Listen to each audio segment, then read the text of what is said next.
Say hello. Hello.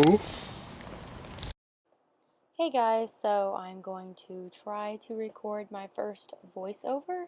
I have never done it before, so let's see how this goes. So in the beginning of the video, I am just showing some slow motion videos of him trotting because I am in love with his trot. This was the first time I got to have him loose and going at a good speed so that I could see what he looked like, and I think he looks excellent. So enjoy these few shots.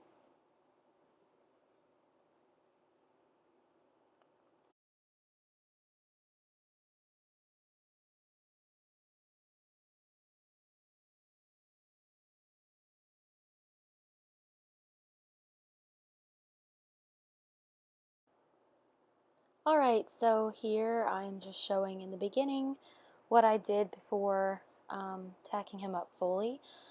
Before this was shot, I had just the fitted saddle pad sitting on his back um, because it is all white and it's like flapping in the wind, so I wanted to see how he would react with that on his back first so I would know if I could push him to be fully tacked up this day.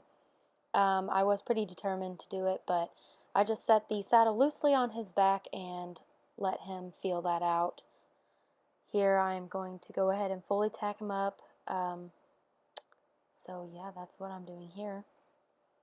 This was the first time that I had cinched him up ever, and for him just barely backing up there, I thought it was pretty good. I left it extremely loose.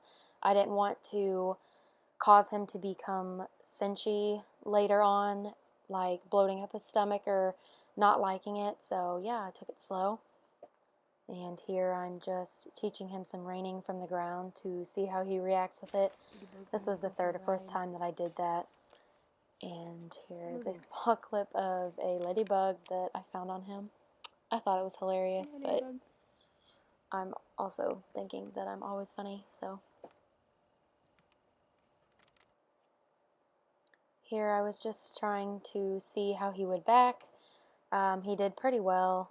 I think that was like the first time I did it with a bit, and I went ahead and untacked him after that and rewarded him.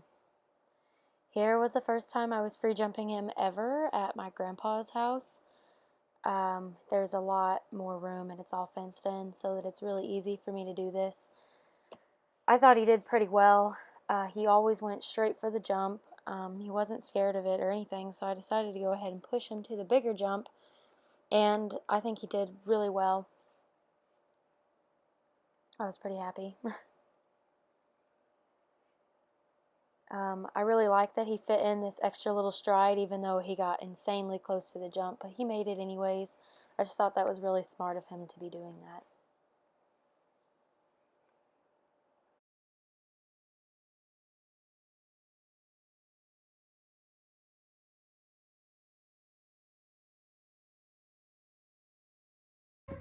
Here I went ahead and jumped him with his saddle on, and this was the next day. I was letting him meet my baby horse, Bam Bam.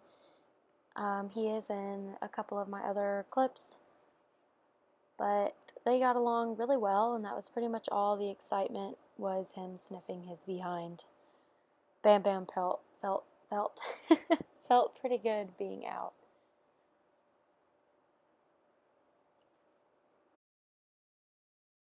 I did try to free jump Karma a little bit on the second day, and he ended up being really tired, so I didn't do too much of it. I set it down and let Bam Bam go over a few and follow him, and I thought Bam Bam did pretty well. I was quite surprised that he put in that much effort because he is a lazy little boy.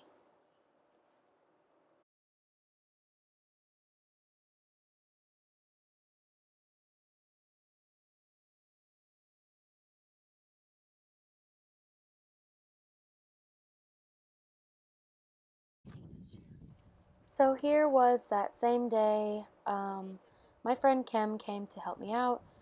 Right before all this happened, I did try to get on him fully tacked, and I have leaned on him a few times, but he was always okay with it. But for this reason, or for some reason or another, this time he took off. I was fine. I was just barely leaning on him to make a quick escape if need be.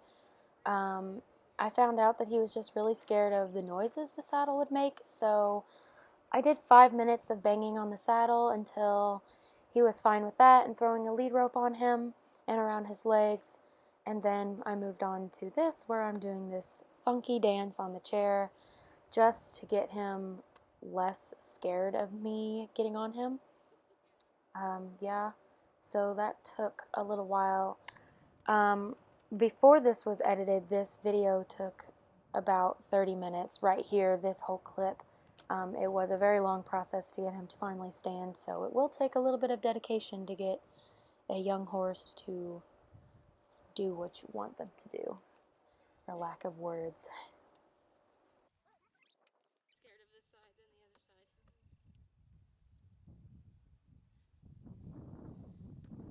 He's like, Kimberly, you'll save me.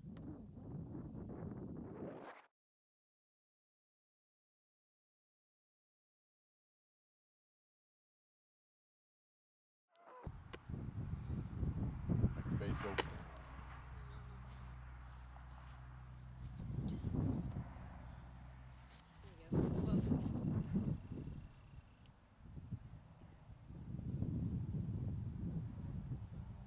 This is my bubble. Good boy. See, I'm not gonna kill you, am I? It's just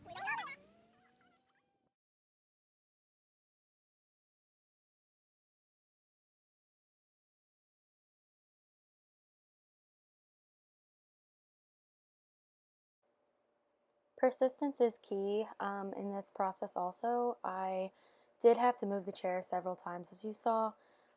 Really, if he would move, I would just stand there for a second, get down, move the chair, and then get back right to where I was. And here I'm just starting to make loud noises while throwing myself for the saddle. You can tell I'm putting a little bit of force in my leans and such by banging around and moving the stirrup irons around. I just want him to realize that just because I'm on one side doesn't mean the other side isn't going to be moved around on or noises being made on the other side. Or the teacher from like Charlie Brown. Wah, wah. Here I am just going to start pulling on the stirrup. I am kind of imitating me getting on. I'm just taking my time with pulling on them because it's the first step in mounting, so I was going to see how he was reacting with that. I'm just kind of searching for any small problems that he has. I'm really breaking down the process to find what part exactly makes him uncomfortable. So yeah, that's what I'm doing here. And I just kept going back in a step to waving my arms and stuff just to keep him thinking and not expecting what was going to happen next. I'm not even wanting to swing all the way on yet. I don't trust him. Good boy. See, right here was when fucking like, shoom! I'm just like, oh, shit.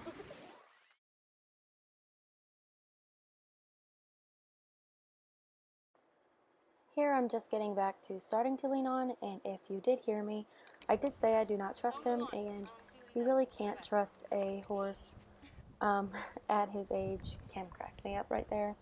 You know, he had little to no handling when I first got him, so I really was not able to put all my trust in him, obviously, right away because he did take off, but I did want to try this next part with Kim not holding him because I wanted to see how he was doing without her. We can't, or I couldn't let him get used to Kim standing there and always making sure that he behaves. So right here, this part did make me a little nervous when he was moving. I thought he was going to turn and take off or something, but he ended up doing really well, so I slid off and let him know that when he's good, he gets rewarded, and he is like a small dog who always wants pats when he does something good, and he always knows it. One sparkly and then one red. I gave up. Like, that's too much work. That's what it looks like. Like I said, I'm always wanting to keep Karma thinking and never expecting what to happen, so right here I did randomly just start asking him to back with the bit. for two reasons. One, which was obviously to keep him thinking, but the second one was to test his brakes in case he did take off again, because I was determined to get fully on him today. So yeah, I just wanted to test his brakes.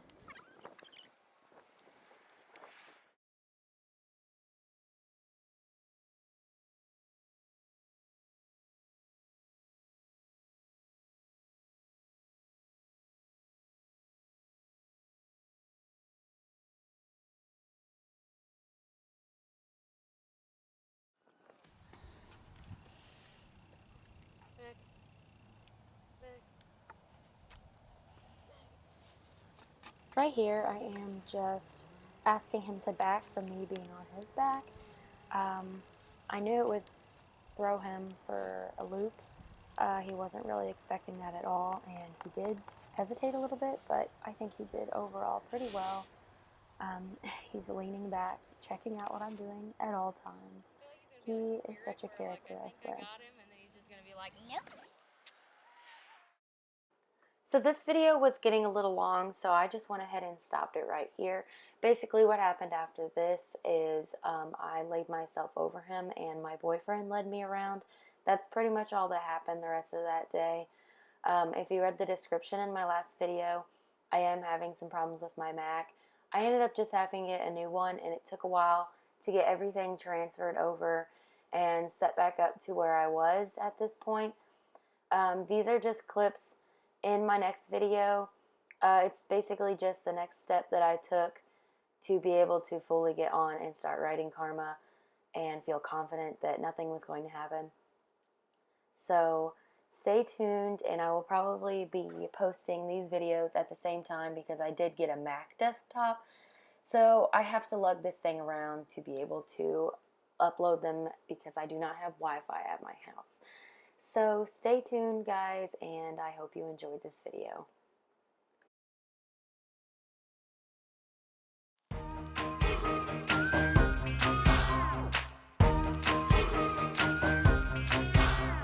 So I guess it